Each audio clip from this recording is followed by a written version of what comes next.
নমো নমঃ শ্ৰীমদ ভগবত গীতামৃত।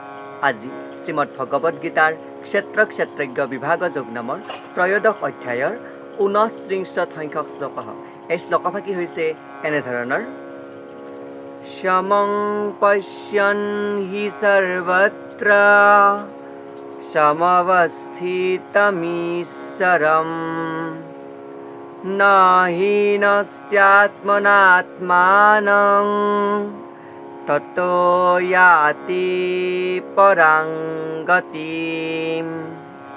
এই বিশিষ্ট শ্লোকভাগীৰ অসমীয়া অৰ্থ হৈছে এনেধৰণৰ: যিজনে দেখে যে পৰমাত্মাই সৰ্বত্ৰ সকলো জীৱতে সমানে বিৰাজ কৰি আছে, তেওঁ নিজকে নিজৰ মনেৰে অধিপতি নকৰে।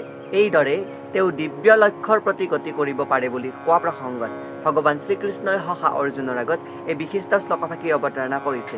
শ্লোকভাগীৰ প্ৰসংগাৰ্থত ভাষ্যকাৰে উল্লেখ কৰিছে যে জীৱই নিজৰ জড়জাগতিক স্থিতি মানি লোৱাৰ লগে লগে নিজৰ আধ্যাত্মিক স্থিতিতকৈ বেলেগ এটা স্থিতিত অৱস্থিত হয় বুলি কৈছে।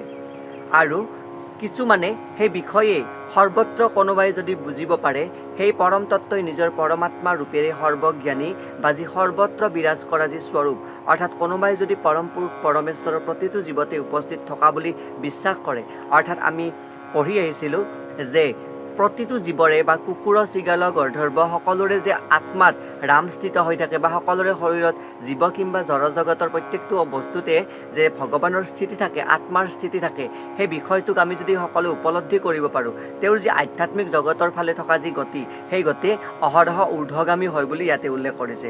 আৰু ইয়াতে উল্লেখ কৰা অনুসৰি অধপতিত নকৰা যি গুণ, সেই গুণটো হৈছে ভগৱানৰ যি আধ্যাত্মিক স্বৰূপটোক উপলব্ধি কৰিব পৰা।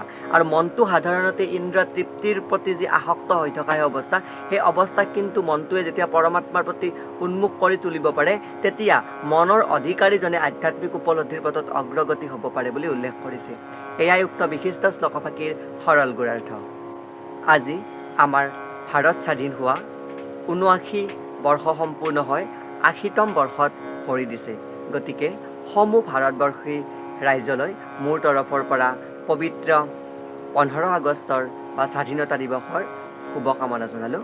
সকলোৱে স্বাধীন চিতীয়া মনেৰে নিজৰ কৰ্মসমূহ সম্পাদন কৰক। কাৰো প্ৰতি হিংসা, দ্বেষ, দ্বৈষবিভাগ আৰু মনত কোনো ক্ষোভ নাৰাখি আগুৱাই যোৱাত সহায় সহযোগিতা কৰক আৰু সুন্দৰ ভাৰত নিৰ্মাণ কৰাত লগতে আমাৰ অসম ভূমিৰ লগতে সমস্ত দেশক আগবঢ়াই লৈ যোৱাৰ কাৰণে অহৰহ দৃঢ়বদ্ধ হওক, তাৰেই কামনা।